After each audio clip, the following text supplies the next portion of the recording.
These numbers are crazy, but they are true numbers. I've talked to him. They're legitimate. 100 baptisms in 2 years using this method.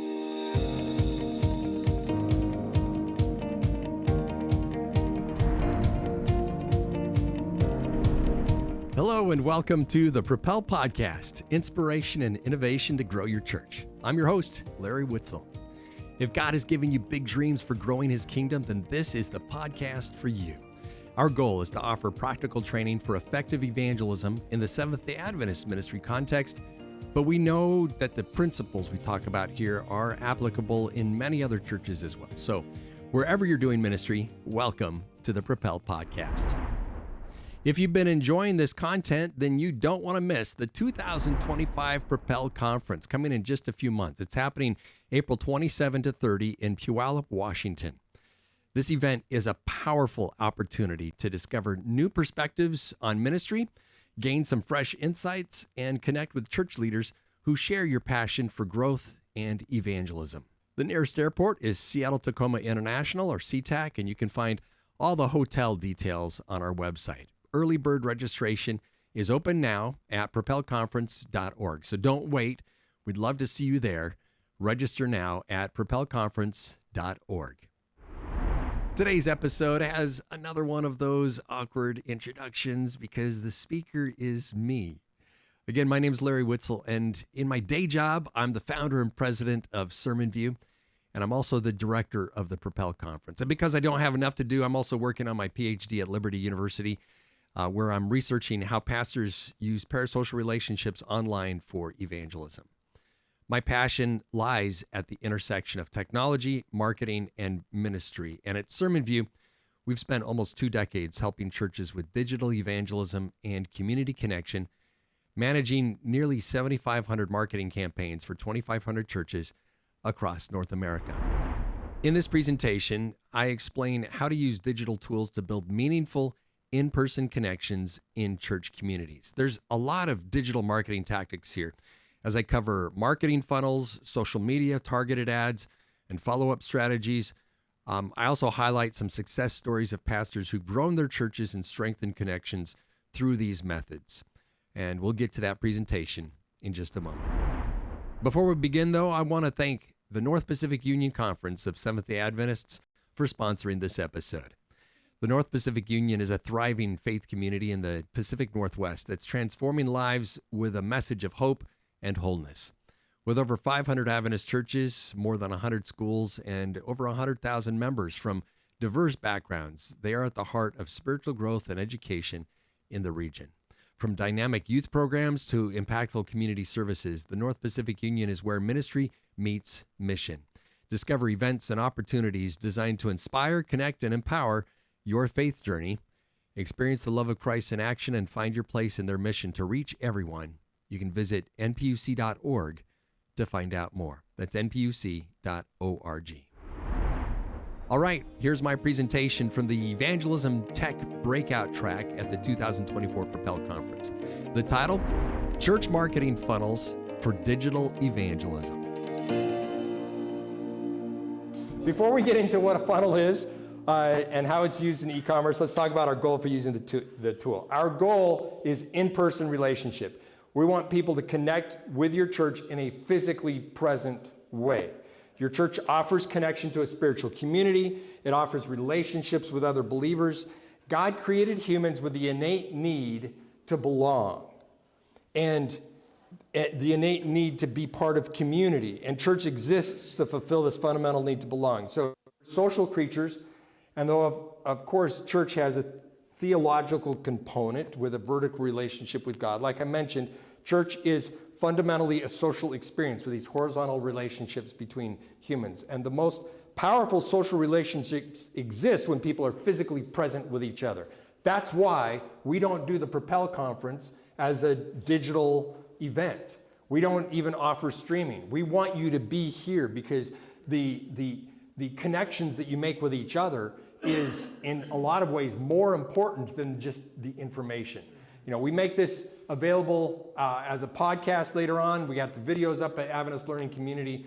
but you guys are getting the most benefit by being here present and being able to interact with each other. So the most powerful social relationships exist when people are physically present with each other. So our goal is in-person community.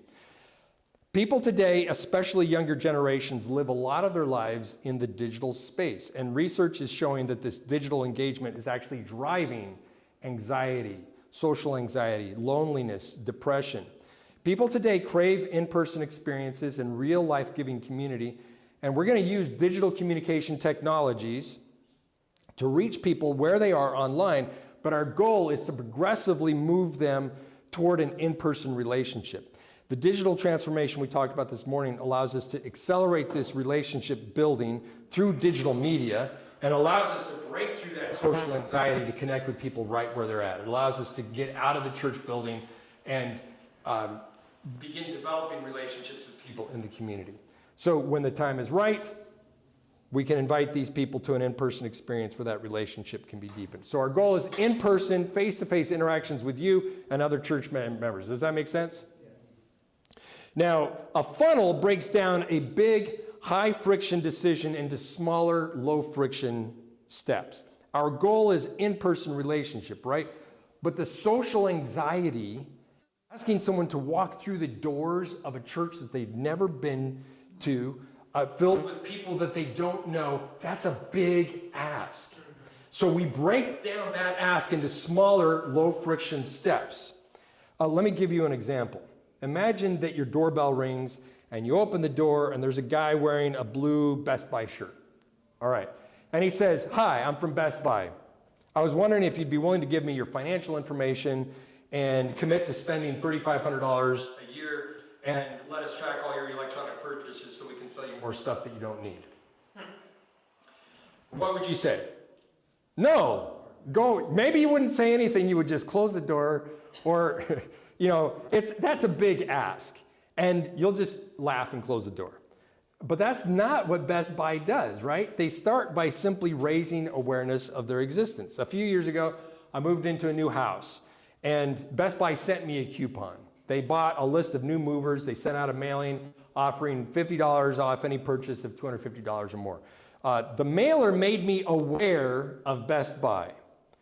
And when I kept that coupon, I was now in their funnel because the coupon made me aware of where their store was in my area, and I kept the coupon. So I decided we needed a new TV for my house, and I remembered that Best Buy coupon. So I went to the store, I picked out a TV, and when I went to check out, I'm about to make my first purchase with them.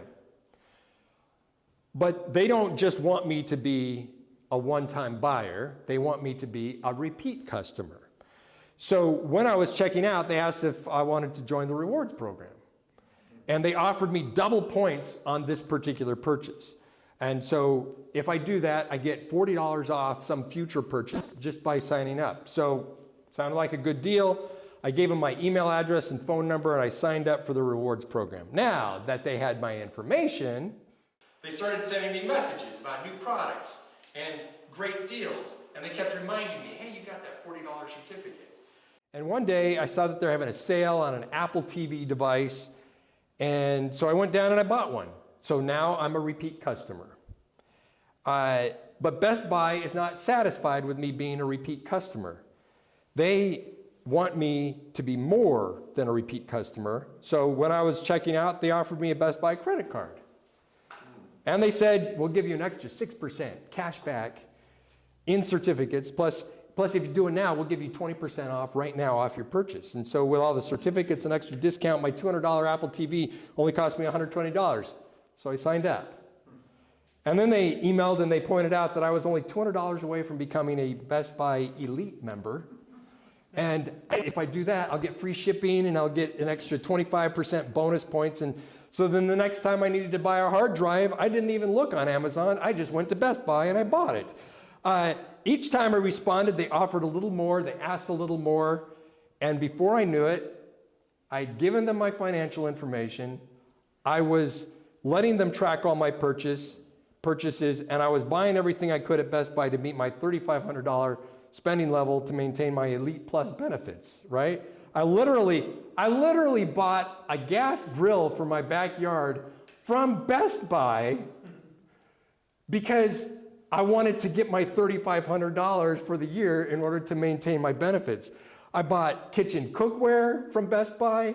I bought anything that Best Buy sold, that's where I got it, okay? Best Buy broke down their big high friction ask, their big goal, into smaller steps. And they took this big ask, they broke it into smaller low friction decisions, and then they took intentional action to persuade me to take these decisions one by one, bit by bit. There's always a next step, and they always ask me to take the next step. There's always a next step, and they always ask me to take that next step. So I just described for you one way that Best Buy uses the idea of the funnel to move people forward in their economic relationship with Best Buy. So let's talk about what is a funnel. That digital marketers use this funnel as a model to represent a customer's journey from first learning about a product or service to taking the action in the end that we want them to take, such as making a purchase. So from the first step to the final step, there's individual steps. Now it's called a funnel because of its shape. It's wide at the top, it's narrow at the bottom. The shape represents the gradual decrease in the number of people in each stage of the process as these potential leads are filtered out through the different stages of engagement. Only a fraction move on to the next stage. So let me show you a general model of a marketing funnel. So the first stage is awareness. In e-commerce, you want to attract as many people as possible to your website. So you use a bunch of different techniques. Search engine optimization, social media advertising, content marketing, search engine advertising campaigns. These all drive traffic to your website. And when someone clicks through to your website from one of these sources, they've completed the awareness phase. I'm talking about e-commerce here. And then I'll be able to apply that to the ministry environment. So that's awareness. The next stage is interest. This is where you engage your website visitors by showcasing the value of your product or service. You provide detailed product information. You show images, product descriptions, customer reviews to help visitors understand the product. The next stage is consideration. You want to encourage visitors to actually consider your product as the solution to their needs. So you might do product comparisons, testimonials, case studies, describe the unique selling proposition of the product. So when a user adds a product to the shopping cart, they've completed the consideration stage. I've been considering it, now I've added it to the shopping cart, and now the e-commerce professional is working on conversion. This is where you want to convert your interested visitor into a buyer. And so online marketers will work to streamline the checkout process. They'll offer multiple payment options. They'll provide clear calls to action. Sometimes they'll use strategies like offering a limited time discount or free shipping or using urgency. There's only 2 in stock, so you need to order now, to encourage immediate purchase. Okay, but we're not done once the purchase is made. So then the next stage is retention. This is where you want to turn one-time buyers into repeat customers. And marketers do this by engaging customers after the purchase with a follow-up email. They solicit feedback. They offer customer support. They encourage them to join a loyalty program. They provide them with special offers or recommendations based on past purchases, right? So retention, we want to turn them into a repeat customer. And then the last stage is advocacy. They don't just want repeat customers. You want satisfied customers to become brand advocates. So you want them to be raving fans. And this is where a marketer might implement a referral program. They'll encourage social media sharing. They'll make it easier for customers to leave reviews or testimonials. My goal at the Propel conference is for you guys to become advocates for the Propel conference, so that when you go back home, you go back to your church and you're like, next year we need to bring like 5 people. We need to bring the entire church board to Propel. Or you go to the pastors' meetings. Hey, have you heard about the Propel conference? That's my goal. Now, I can ask you to do it, but really I need to earn that advocacy by giving you so much value that you're like, man, we need to do this, right? So online marketers, they work hard to optimize each stage of the funnel. And you know what? Let's do that. Let's talk about the Propel conference. So how did you hear about the Propel conference in the first place? Did any of you get an email from some of you? Any of you like hear from the ministerial director or get something sent? Okay. Yes, I told David that he needed to come. So somehow I raised awareness. My marketing team raised awareness about this. Did any of you see the Facebook ads that were running like earlier this year? All right, so that didn't work. I kept getting them, and I'm like, quit showing them to me. You're paying you saw it? Okay. So you became aware of it. And then when you clicked through to the website, then we told you more about it. And then at some point, you're like, let me learn more about what the cost is. So then you click through to the ticket page. And then at some point, you're like, I'm going to buy a ticket to go to this thing. But we don't just want you to buy a ticket. We want you to actually get here. So then we're sending you reminder emails about coming. And when you got here, we gave you information to make this a better event for you.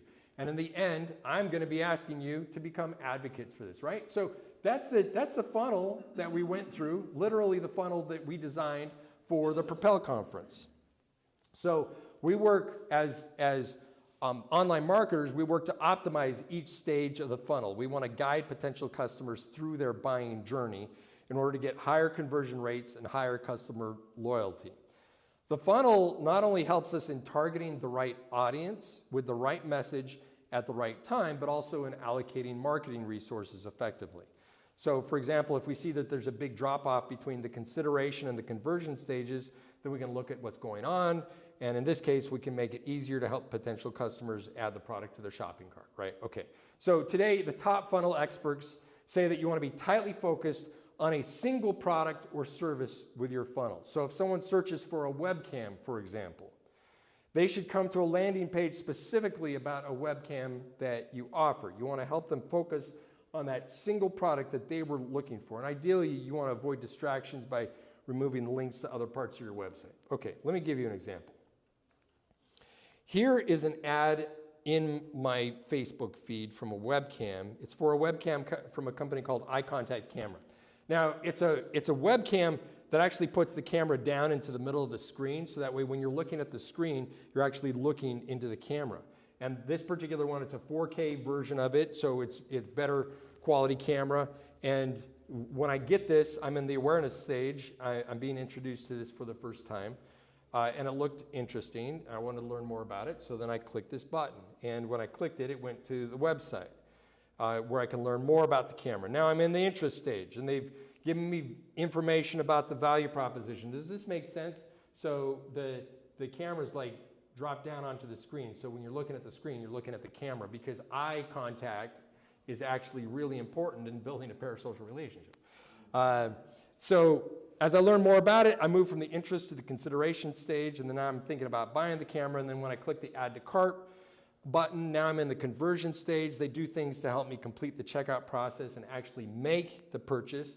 And then when I click pay now and I actually buy it, then I move into the retention stage of the funnel. So I assume that I would get an email with information about the purchase. After the product arrives, they'll probably contact me again, see how the camera's working for me, right?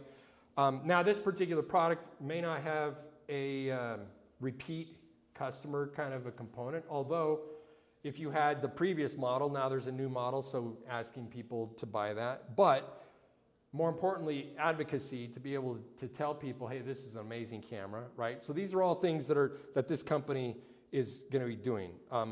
They have tools like a share button on there. So that's how e-commerce companies use the marketing funnels. Does this make sense? Okay.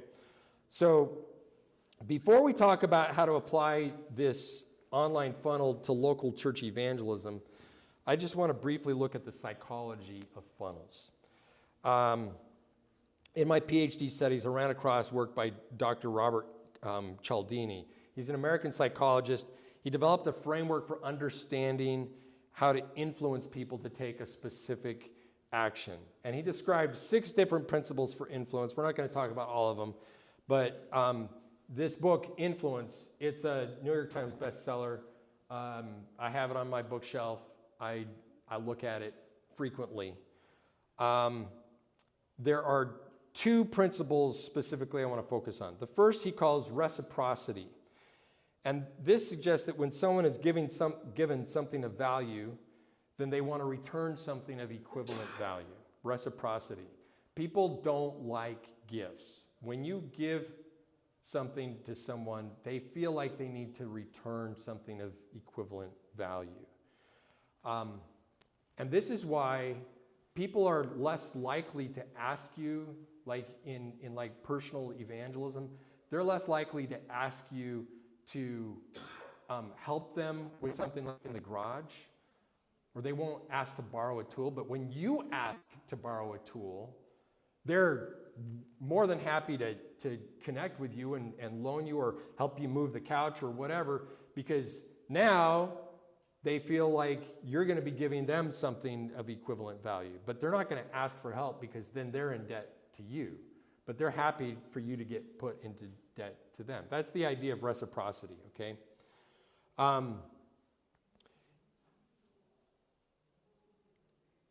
So the second one is he calls consistency, or commitment and consistency. And this principle suggests that people like to be consistent in terms of attitudes and beliefs and behaviors.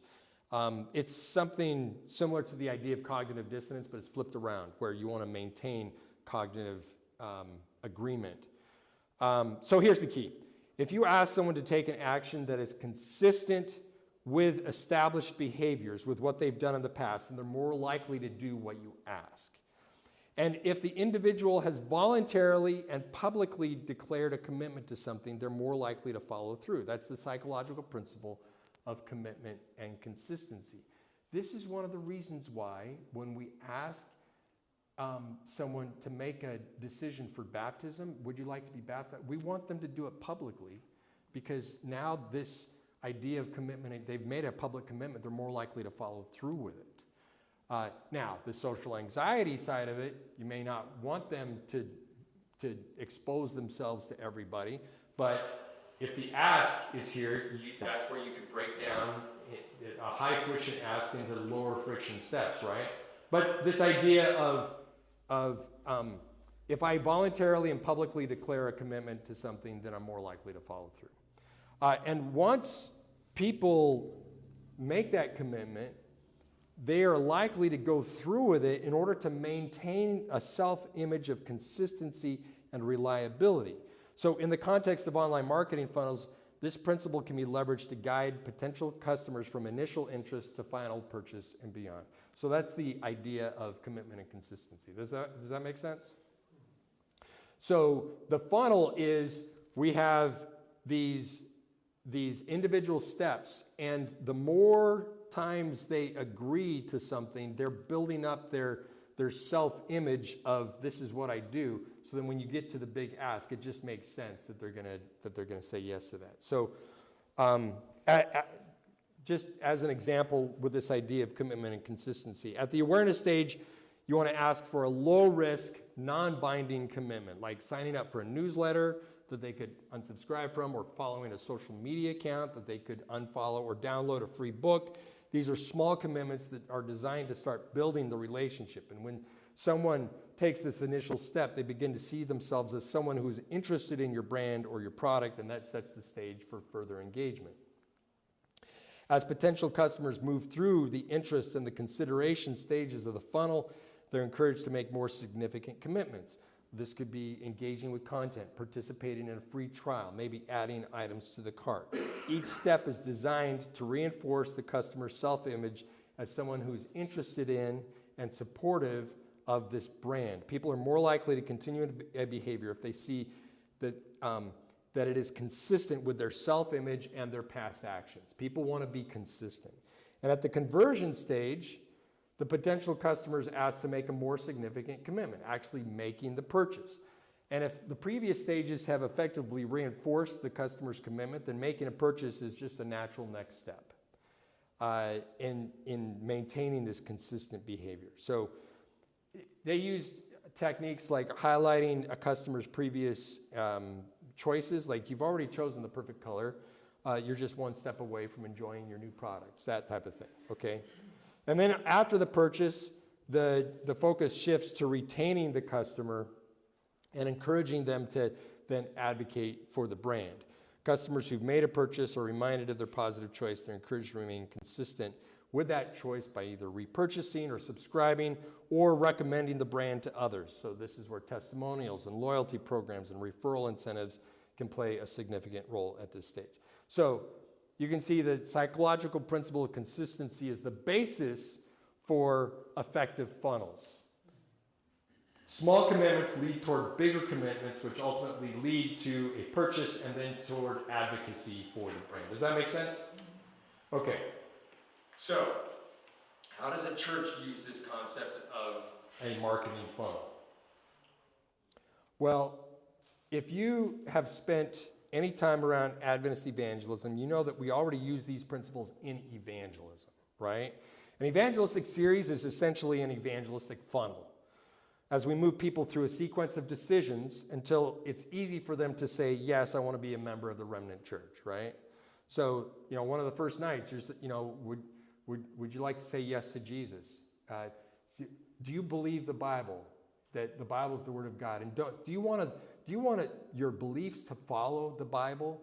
And then you get to the state of the dead, you get to the Sabbath, and you get to the remnant church. And in the end, as they make these decisions, now people fall off, so there's fewer people that make it to each subsequent stage. But in the end, those that make it, it's a really easy decision then for them to say, yes, I choose to join this church. At Sermon View, we use the funnel principles when we do evangelism marketing. Actually, let me go back just to leave this up here. Okay. We use the funnel principles when we do evangelism marketing. So we send out direct mail. We use social media advertising to make people aware of the meetings. So these meetings are coming to town. We then send them to a website where they can learn more about it, and that's the interest stage. And then we ask them to reserve seats. Commitment, but we're just saying, go ahead and reserve seats. There's a bit of scarcity involved there, and there's some reciprocity because it's a free event, but by reserving, it feels like there's more value there. But pre-registration is obviously not the final step. We want them to show up on opening night. And so we send reminder emails, we send them text messages, and then when they walk through the church doors on opening night, we've reached the conversion stage of our marketing funnel for an evangelistic series. That's how we use it as an evangelism marketing company. But what I want to talk to you today is about how your church can use this funnel every day, all year long, using digital technologies. So you're not going to use it just for one-time events. You're going to be using it all year long through your website for year-round ministry. So here's how we'll do it. We'll run some Google ads for specific keywords that are related to various doctrinal and felt need topics. And we're going to target them around your church so that when people search on Google in your geographic area, then they'll see an ad for that specific topic. And I'll give you an example on how this works in a minute. We'll also run social media ads, YouTube ads. We'll make social posts on this topic. That's the awareness phase. So we're doing things to get the word out about some specific topic, like the Sabbath, or what happens when you die, or how to live a more healthy life, on a specific topic. When they click through, then they go to a page on that specific topic where they can learn more, and they're now in the interest stage. And we're going to put a video on that page and a short article where their curiosity is piqued further. We also put a form on that page where they can request a Bible study guide on this specific topic. And then when they fill out that form, they're now in the consideration stage. And once we have their contact information, we can send them text messages, we can email them, we can check in and see how the Bible study is doing. These emails can also invite them to an in-person Bible study on this specific topic. We send a message immediately to help them remember that they made this request. And then every 3 or 4 days for a couple of weeks, we send a follow-up email. And then we move them to once a week after that. These messages begin to broaden the focus beyond that particular doctrinal topic to other things that your church offers. And you offer something of value in each email. I'll show you some examples. So like a brief devotional thought or an inspirational message, and then you invite them to an in-person event. It could be a Sabbath school, but you don't have to call it Sabbath school. You could call it a Saturday morning Bible study. You could invite them to the worship service. Maybe you're doing a campaign leading up to a series of sermons. You could do some event specifically for guests. Whatever you're doing, the funnel is leading up to an in-person experience. Now, here's the thing. You want there to be a page where they can register for this class, whatever it is, even if it's Sabbath school. When they fill out that form, they're now in the conversion stage. We send them a follow-up email. We're so excited to see you at this event. When you arrive, be sure to ask for me, and I'll be your personal host for this experience. I'm looking forward to meeting you. And then when they actually show up for the event, they're now in the retention stage. And so in this stage, what can you do to create an experience that's going to want them to come back to? And once you're meeting with them in person, we're done with this digital marketing funnel, and now you're just doing ministry in your church, right? So are you guys tracking? Yeah. So let's go through the specific components to making this work. Remember, it starts with awareness, which we're talking about ads and social media posts that then lead to a landing page where they can fill out a form and they can get something of value, a Bible study guide of some sort. And then we send them regular reminders. Hey, how's it going? And oh, by the way, there's an in-person class on Saturday morning. When they register for that class, then they're reminded, hey, this is coming up. And then when they show up at the event, then they're in the retention stage, okay? So let's go through some specific components. Now, I'm going to start with the landing page. Remember, this is not the first stage. This is the second stage of the funnel. But this is kind of the anchor for the thing in order for you to understand it. So here's a landing page that's specifically on Sabbath rest. The topic of this funnel is Sabbath rest. So we have a short, like 60-second video on the topic that the pastors recorded, which, by the way, helps to continue fostering this parasocial relationship. If you're doing the other YouTube stuff, then when they land here, it's like, oh, I know this person, right? But then we also, we have a short, like 400-word blog post about Sabbath rest. And then at the bottom, we've got a form that they can give us information to get a free Bible study guide on the Sabbath. There's not much to it, and that's really intentional. It's easy to want to give people everything.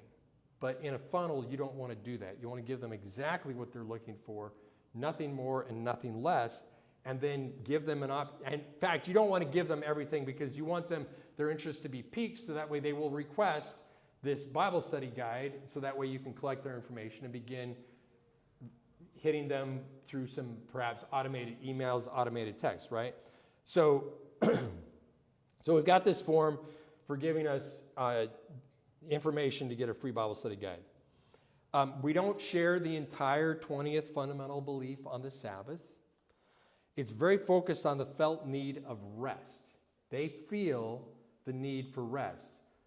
However they got here, something piqued their interest. It drew them to this page. So we just talk about rest.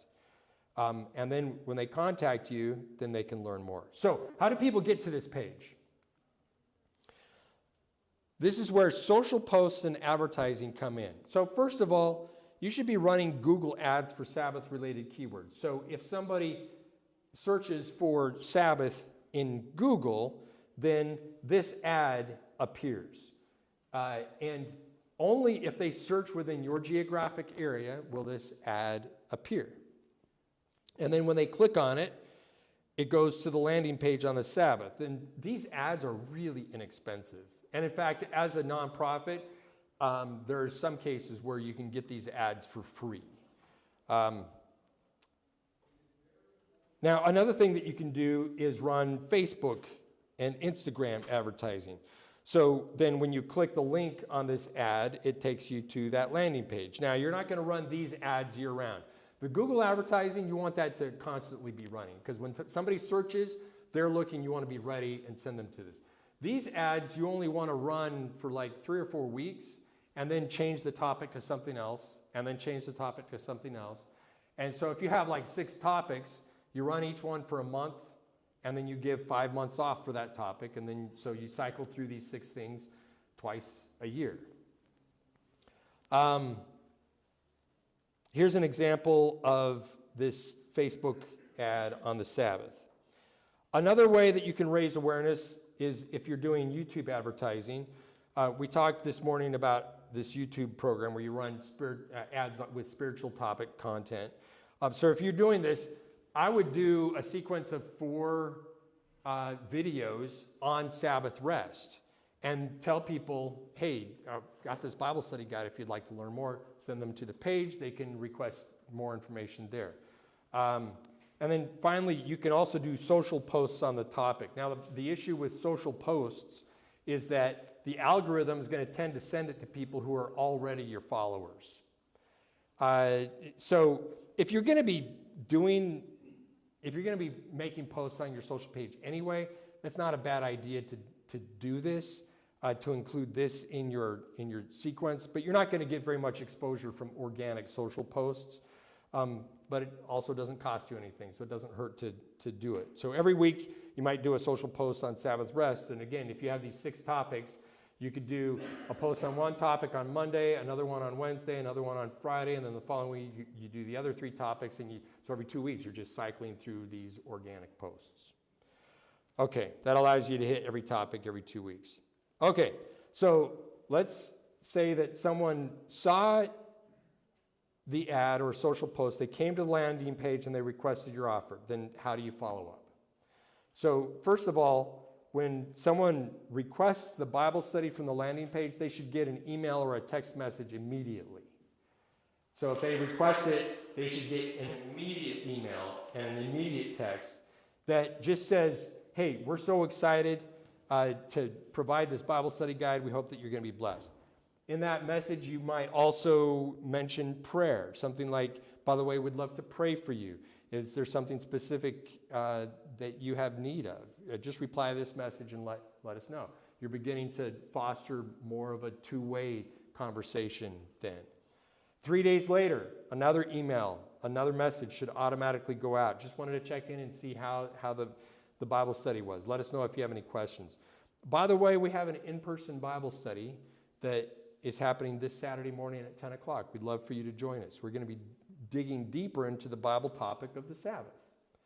We'd love for you to join us. Click here, let us know that you're coming, and then that takes them to that other registration page. 4 days later, you send another email, short paragraph about the Sabbath. Again, you invite them to the in-person Bible study. Then every week after that, you invite them to the Bible study. You give them a little bit information with a link to reserve their spot. Okay, so when they click on this link here, pre-register for Bible study class, here's an example of the type of page that you could use for registering for the class. So again, we got another video from the pastor along with some basic information about the class, and then we have this form to register. Now, why are we asking someone to reserve a spot for a Sabbath school class? Do we really need to know how many guests have registered? No. If a bunch of people showed up on Sabbath morning, you're going to make it work. You pull out more chairs. You're going to figure out how to write. So we don't need it for capacity planning. And we already have their information since these emails and text messages came after they requested the Bible study guide. So yes, it's nice to know that a guest is coming, maybe to be a little more prepared so you can be in the right mindset. But that's not even the fundamental reason. Why are we doing it? 2 reasons. First, remember Cialdini's principle of consistency. So now that they've registered for it, they're more likely to actually come. That increases the likelihood of them attending. And then the second is now we can send them reminders about the event. So similar to requesting a Bible study guide, as soon as they register, they get an email, they get a text that says something like, hey, we're saving a seat for you at the Bible study on Saturday morning. We're so excited to meet you. Remind them of what they signed up for. It's an in-person Bible study group. And tell them when you arrive, be sure to ask for me. I'll be your personal guide, your personal host. Affirm them for making the right decision. Warmly welcome them. And then the day before, send another reminder. So if it's Saturday morning Bible study class, on Friday morning, send an email, text message, reminding them of the class the next day. Again, you want to be enthusiastic. We're excited that you're planning to come. We'll have a Bible study workbok ready for you, right? So with that, you've done everything you can to encourage attendance, and if they show up, then you're going to be ready. Yeah. Just wondering, what is your ideal platform for this? Is it YouTube or is it Facebook? I mean, is it, and that might be a rabbit hole you don't want to go down right now, but. In terms of like generating interest? Yeah, these little. Number one. Yeah, for 4 videos. I think he's doing this on YouTube, is that right? Right. So YouTube gets you more exposure than any other platform. Right. Facebook, so Hiram in his dissertation, he actually did tests on Instagram, Facebook. He might have done TikTok and YouTube. And he found that YouTube was by far the most cost effective. Okay. And there's actually some specific reasons for YouTube being cost effective. Let's see, how much do I want to say here? I don't want to take it down too much. So we use something that YouTube offers, which is 5-second skippable ads. So you want to hook them within a few seconds. You have 5 seconds to hook them. To be able to get the kind of person that you're trying to reach, you want to hook them so that they'll continue watching. Here's the thing, you don't pay for the ad unless someone watches for 30 seconds. So it's really cost effective as long as you're clear about what you're offering right up front. Then when someone actually watches to the 30-second point, then you've got them. They're going to watch to 60 seconds or whatever. So it ends up being really cost effective. Whereas the metric for Facebook is like 3 seconds. So if someone's scrolling through and they watch 3 seconds of your ad, then you get charged for the ad. If if they just scroll past, then they don't charge you until they watch for 3 seconds. 3 seconds, 30 seconds. YouTube is more expensive per view, but it's a lot fewer views, so you're able to get better quality people that you're paying to reach them. So that's why YouTube, we're hot on YouTube right now because so many people are watching it on their big screen TVs and because of the cost effectiveness of actually. Now, for the Propel conference, we ran Facebook ads and we ran YouTube ads and we got some conversions from Facebook. We didn't see any conversions from YouTube. So it really depends on what you're trying to do. But I will say that the most important thing, if you did only one thing and you didn't do anything else, you got to do Google advertising. Because if somebody is searching for Sabbath, they're clearly interested. And if your ad is at the top and it offers something that really scratches the itch, then they're going to click through. That's the best. And it's so inexpensive to do Google ads, search engine ads. Okay. One last digital marketing technique that I just want to mention. What happens if someone clicks on your ad, they go to your website, but then they don't fill out the form? At the end of it. Well, it doesn't have to be. There's something. Well, first of all, they're going to continue to see the ads that they saw that got them there in the first place. But there's another tool that you can use called remarketing or retargeting. And that's where they came to your web page, but they didn't take the action that you wanted. We know that they came to the web page because of the tech. And so now you can actually have ads running for a while after they came to your page on other websites. So, for example, they came to the page, but they didn't complete the form, and then they go to speedtest.net. You can have a remarketing ad there to remind them of Sabbath rest and to offer the free Bible study guide there. And there's hundreds of thousands of websites that run these ads. And there's a ton on mobile apps now where ads will appear. So remarketing, you know that they were interested because they came to the website. Now you just pound them with these ads. Anywhere they go on the internet, any place there's ads, they can see one of your ads. And you guys have seen this, right? Like if you go to Best Buy and you look up a particular TV, but you don't buy it, you see an ad for that TV from Best Buy all over the place for about 2 or 3 weeks, and then it disappears and you move on with your life. When I went to Eye Contact Camera to their webpage and I didn't buy it, I started seeing,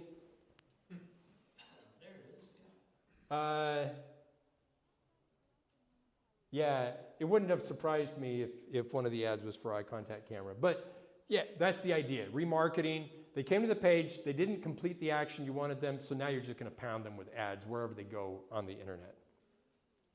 You can also do the same thing on Facebook and Instagram. So if they came to your webpage but they didn't fill out the form, you can stay in front of them with repeated ads.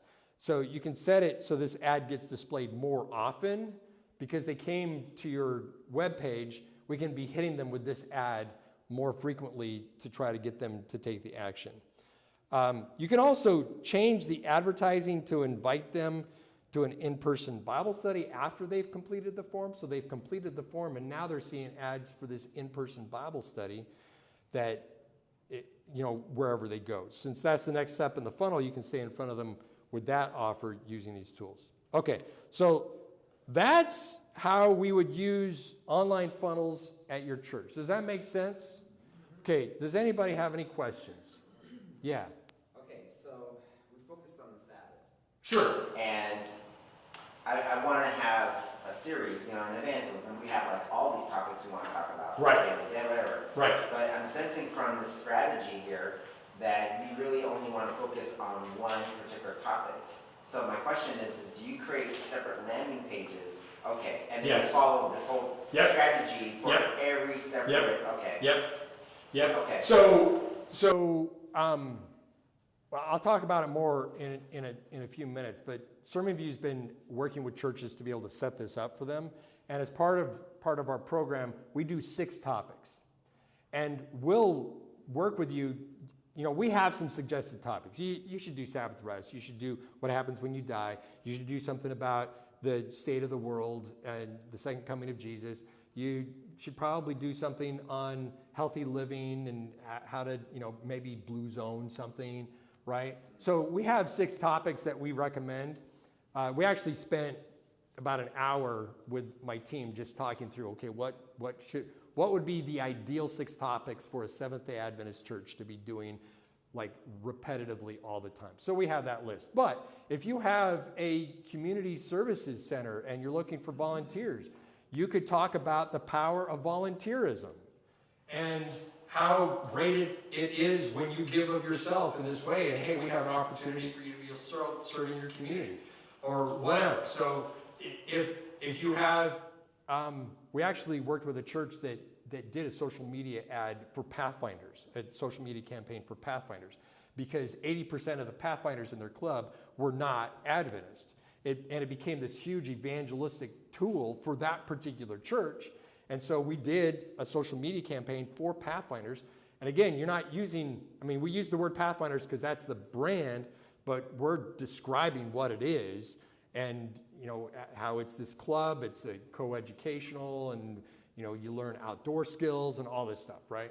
So you pick 6 and then you run through those. You set up your Google search engine advertising so that way they're always running. And then you can do other ads that we rotate through. So you do an emphasis one month, you do it on this, then you do an emphasis the next month on another one. So that was a really long, convoluted answer, but No, it was a perfect answer. The question, the other that leads to that, Pathfinders, okay? I attended this conference, the E-Hub. yeah. And Heather Bay Thompson was talking about, from Andrews. You were at E-Hub this year? Yeah, this year. Oh man. Yeah. And she talked about how Instagram deals with a certain age group, YouTube deals with a certain age group, Facebook talks to a different different age group. Right. Just give me your comments or your thoughts on Instagram. And Yeah. I'm not familiar enough with Instagram, but do they do ads like this too? Yes. Okay.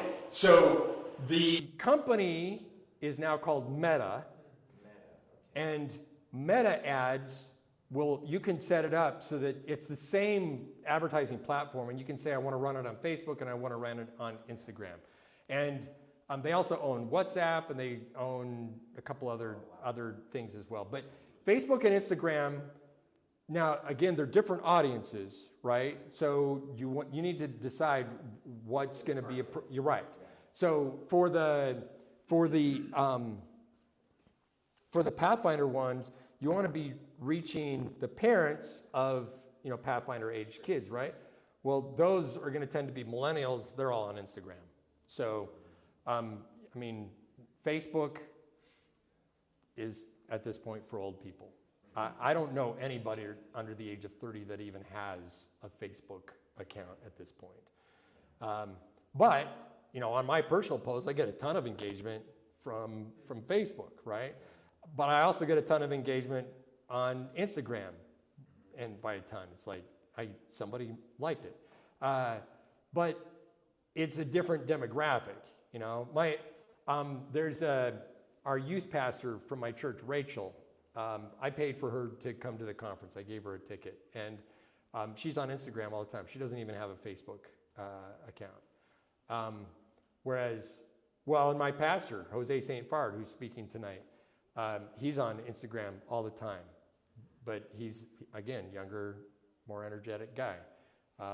He does have a Facebook account, though, because he's been a pastor for a while, and he has longtime members that he's connected with there. So, yeah. So Facebook and Instagram, that's the same advertising platform.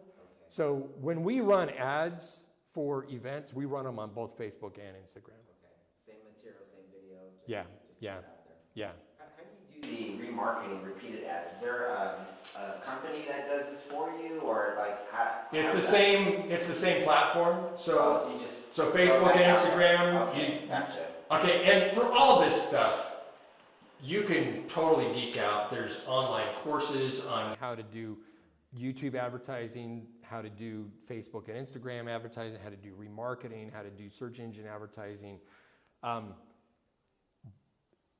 My pitch to you guys is let marketing professionals handle the technical logistics of doing this, and you focus on the relationships. We're really good at marketing. We're really good at digital marketing. And yes, it costs money to work with us, but I'd rather you be paying attention to the relationships and let us get people to you, and let us set up your landing pages, and let us help you with your videos. And that way, as people come in, you can be focused on the relationship. You're really good at building relationships with people that you connect with. We're really good at introducing you to people. That's the value that we provide. However, you don't have to. And I know pastors, there's a couple of pastors that I know are in a different class right now. They're not in this class because they actually know way more about meta advertising than I do. Now, my team knows more about it than they do, but they've put effort into it, and you choose what to do with your time. And if God's asking you to go in this direction, great. I did have a conversation at the Called Convention 2 years ago. This guy came out and was like, so what do you do? And then all of a sudden, he got it. He lit up. He's like, wait, so I don't have to place the ads? I don't have to do the demographic analysis? You'll do all of that, and then I just have to build the relationship? Yes, that's what we do. So, any other questions? Wow.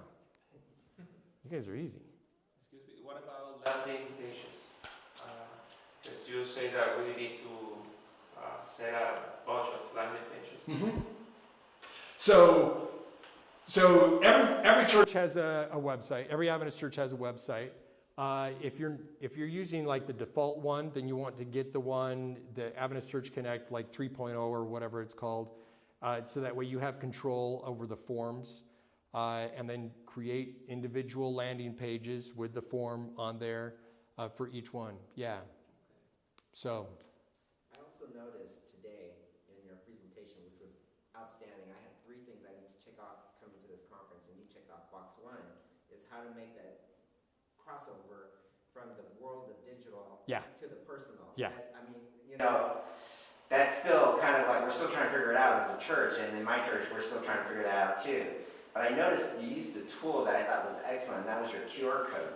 Like, you know, you just had the QR code up there, and it's like, so I'm wondering if you can speak to that, like on these landing pages, QR codes that bring you to other things. Like, would you recommend doing that? No, okay. So First of all, if you're on a web page, you can just do a link for starters, right? Because you're already on the web page.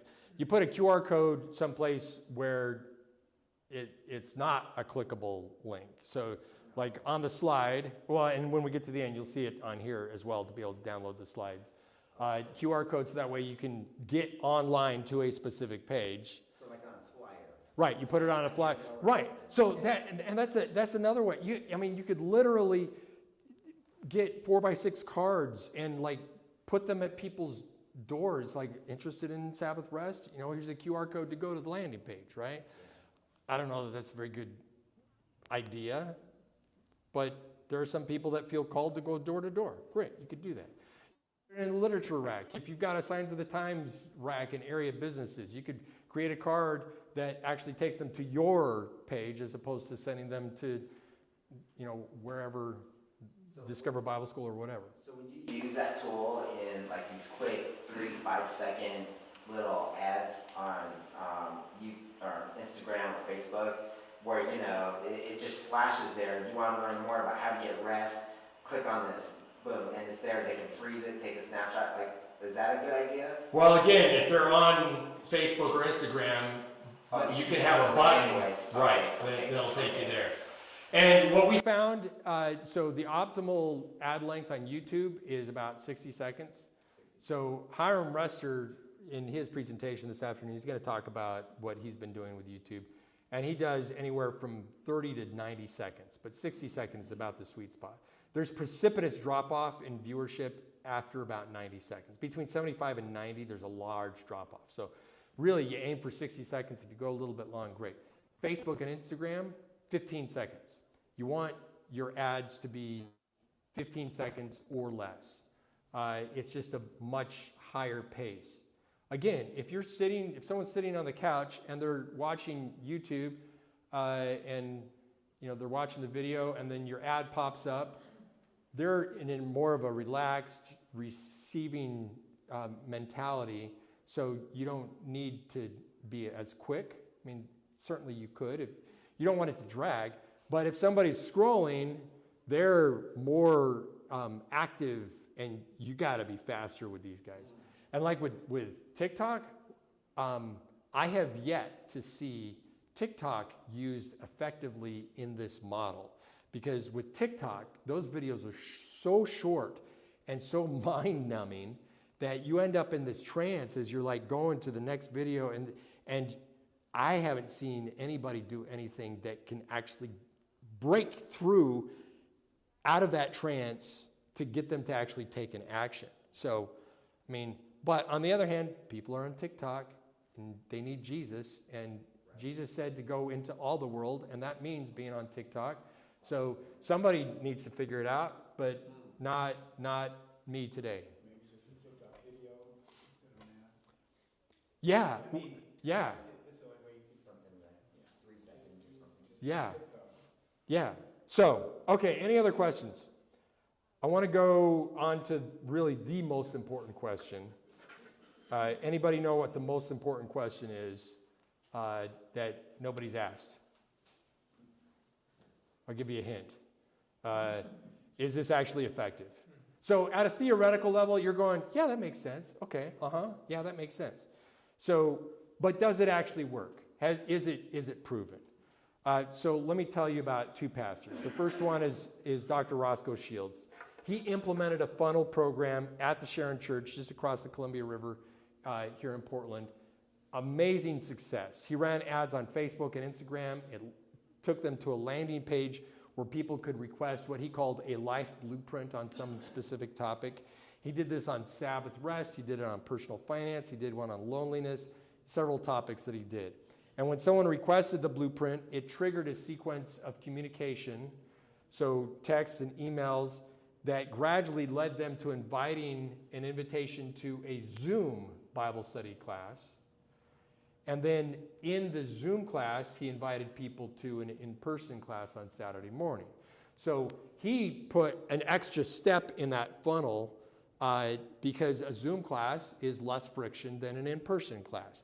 And once you've been in the in-person, in the Zoom class where you're actually engaging with someone bidirectionally, now it's a little bit easier to actually come and show up. So he did this. So using this method, and this is, it's, the numbers are, I'm incredulous at these numbers. These numbers are crazy, but they are true numbers. I've talked to him. They're legitimate. 100 baptisms in 2 years using this method. A year ago, he gave a presentation at the Propel conference, and he had just, in 2022, he had 66 baptisms. And the vast majority came from this funnel methodology. Now, it's a regional church, and he was highly targeting the specific black communities, and he was able to do that. He figured that out. And so he was reaching a segment of the population who had specific needs, and he was very effective. Can an Anglo church get 100 baptisms in 2 years? I'm not going to say no, because we serve an incredibly big God, but you know, your mileage may vary. He's going to be doing a breakout session tomorrow afternoon. He's going to specifically be talking about how he implemented funnels at Sharon, and he has some unique twists on how he does funnels. So if you're interested, breakout session tomorrow afternoon with Dr. Shields. This methodology works. I also want to tell you about a pastor, Ben Orion. Does anybody here know the name Ben Orion? Yeah. So he was a pastor in the Washington Conference, then he was in the Illinois Conference. He's now the media ministry director in Arkansas, Louisiana Conference. He used this methodology at both of his most recent churches. I talked to him a couple months ago. He told me story after story after story of people who encountered the church through these funnels and how it changed people's lives. They saw an ad, they requested an offer, and they eventually made their way to an in-person connection.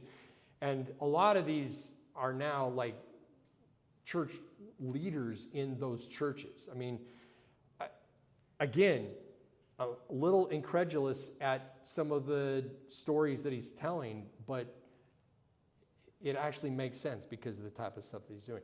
And the reason why he went to ARCLA was because he's now mentoring a dozen pastors that are doing this in their churches in Arkansas, Louisiana. Because I'm like, man, I will tell you, one of my biggest frustrations with the denomination, I'm not saying that it's wrong, but it's a frustration, is you have maybe 30% of Adventist pastors that are really pretty effective at evangelism. You know, and probably 2/3 could get better, but maybe they're just not driven for. But I think about 30% of Adventist pastors are really good at evangelism. So which ones do we promote into the conference? We take the ones that are really good at evangelism. So now only 25% of our field pastors are any good at it, right?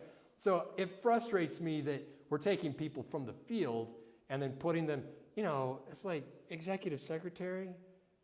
I mean, Bill McClendon is like the exception because he's so passionate about evangelism here at the North Pacific Union. But it's like you're dealing with numbers, you're dealing with membership, you're dealing with, you know, minutes of the executive committee and all this stuff. It's like, don't put an evangelist in that. Let's keep them out evangelizing, right? So, and I told him, man, I wish that you hadn't like left local church ministry. But he's like, yeah, but okay, so let's say that I saw 50 baptisms a year. What if I could have a dozen pastors that are each seeing that same kind of success? Because it was the methodology. It was not his winsome, charismatic personality that led to it. It was the methodology. It was the digital funnel that he was using. And this is a teachable skill. So The system worked for Bend, Oregon. The funnel system works for e-commerce systems. You interact with these all the time. But Roscoe and Ben demonstrate how the same marketing funnel methodology can be used as a digital evangelism funnel. It works. It works. So, as I wrap up, I want to mention the service that Sermon View offers to help you get started with digital evangelism. We'll work with you to set up 6 landing pages on any topics. So we have some suggestions, of course, things like Sabbath rest and that type of thing, what happened when you die, end-time prophecy. But the topics are really up to you. You pick the topics, and then we actually write the articles for you. A little 400-page article. We set up the form. If you'd like to record the video, we'll actually edit that for you. So you record it, we'll edit it and put it on there. We set up the 6 landing pages for you. And then we'll set up the Google advertising, the search engine ads using the keywords related to the topics that you've picked. So if someone searches for those keywords, your ad appears at the top. We'll also set up text ads on Facebook and Instagram, or alternatively, we can set up video ads that run across YouTube, Facebook, and Instagram. And then we set up your email and your text message, what we call drip campaigns. A drip campaign is just like the email goes here and then it drips 3 days later and then 4 days later. It's called an email drip campaign. We set that up for you for each of the 6 topics.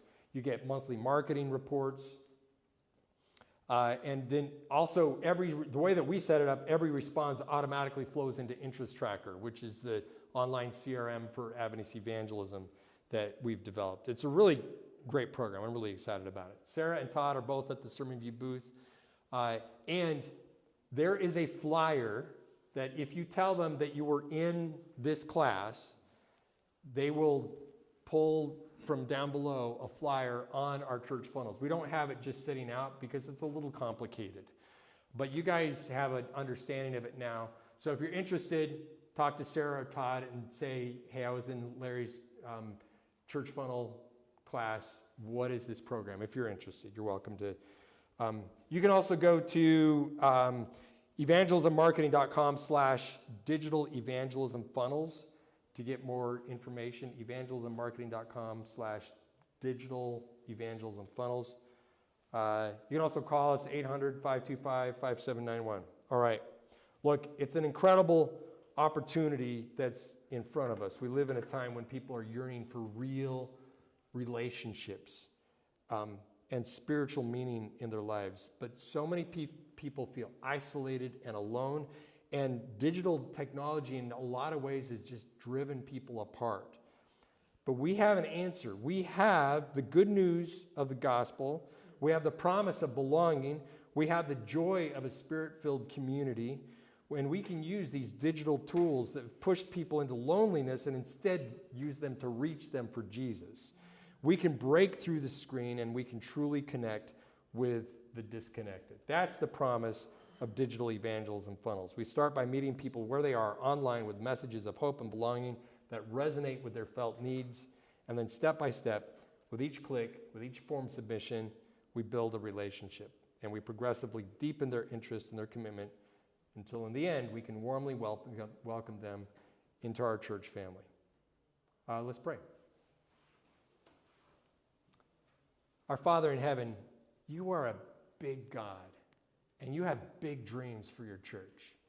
And for each of the people here in this room today, for each that are listening on the podcast or watching on the video, Lord, I pray that you will give each one of them your vision, that they can see what you can see, the potential in each of these communities for reaching people that need to hear about you, that need to hear your message of hope and wholeness that only comes from you.